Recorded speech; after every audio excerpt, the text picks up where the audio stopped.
No Literagem de hoje vamos falar sobre O Nome do Vento, o primeiro livro de Patrick Rothfuss.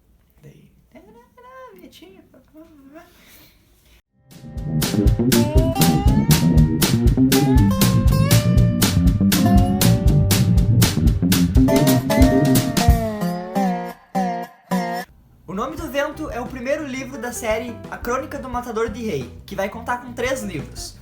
Os 2 primeiros livros já saíram aqui no Brasil pela Arqueiro, em 2009, O Nome do Vento, e em 2011, O Temor do Sábio. O terceiro livro da série, Os Portões de Pedra, ainda não foi lançado. O Nome do Vento é o primeiro livro de Patrick Rothfuss e já recebeu inúmeras críticas positivas, inclusive do Martin. O Temor do Sábio ficou em primeiro lugar na lista de mais vendidos do New York Times. O Nome do Vento, diferente de livros de fantasia escritos por autores meio desconhecidos, ele não trata a magia de forma vulgar. A magia do mundo dele é bem velada, ou seja, o mundo do Nome do Vento é um mundo medieval mais comum. Eu conheci esse livro quando eu trabalhava numa livraria, e quando não tinha clientes para me atender, eu tirava ele da prateleira e dava pequenas lidas. Um dia um cliente chegou lá e eu fiquei falando tão bem do livro que ele acabou comprando, e como ele era o único exemplar da loja, eu fiquei sem o livro. E algum tempo depois eu encontrei ele num sebo e eu comprei e acabei de ler. E é um livro fantástico, porque ele trata a magia de forma mais velada. Não é um livro onde tem elfos andando na rua e todo mundo faz poção mágica. Ele é um livro focado nas profissões mais vulgares, assim. Então tu conhece os padeiros, os artesãos, os ferreiros. Até mesmo na universidade, que é onde boa parte do livro se passa, eles estudam coisas mais acadêmicas, como medicina e esse tipo de coisa. São poucos os alunos que se dedicam ao estudo da magia. E a magia é até tratada no livro como uma coisa meio fantasiosa, no sentido de que as pessoas falam dela como se fossem contos de fada. Magos não são magos mesmo, assim. Eles são mais pessoas do mundo acadêmico. E as pessoas do mundo normal veem as pessoas da academia como pessoas que mexem com coisas que melhor seria deixarem quietas. O livro tem 2 linhas do tempo, ou talvez 3. Por que talvez 2 ou 3?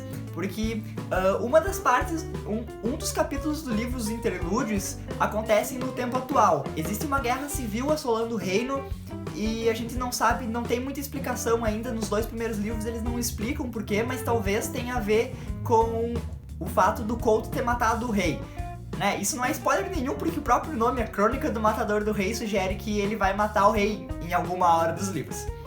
Então, e a segunda linha do tempo acontece, é o Couto, o personagem principal, contando a história da vida dele para um cronista. Para o cronista. O cronista é um personagem, um dos 3 personagens principais da história, que ele busca histórias no mundo e escreve elas. Então ele é uma espécie de escriba. E então ele encontra o Couto e persuade o Couto a contar a história da vida dele para que as pessoas parem de contar a história dele de forma errada, porque a forma com que as pessoas conhecem ele é totalmente deturpada, assim, ela foi sendo contada por pessoas em taberna, então ela tá totalmente errada. E o Couto tá contando a história pro cronista, e a história dele é tão longa que vai demorar 3 dias. Então são os 3 livros, a história vai se alternando entre essas 2 linhas do tempo. Um pouco tu vê ele falando com o cronista, um pouco tu vê ele contando a história dele. Na maioria do tempo a história é a história da vida dele mesmo, com algumas pitadinhas de tempo atual. O personagem antagonista, ou o grupo de personagens antagonistas, é chamado de Xandriano. Ninguém sabe muito bem o que o Xandriano é. Toda a informação que contém no mundo sobre o Xandriano não passam de histórias infantis. Mas o Couto conhece o Xandriano, já viu ele. De certa forma, a história dos 3 livros é uma busca de vingança do Couto contra o Xandriano. E ninguém leva ele muito a sério quando ele começa a procurar informações sobre o Xandriano. Então tem uma terceira linha do tempo aí, que é a história do Xandriano contada em tempos imemoráveis que o Couto vai conseguindo encontrar durante o tempo.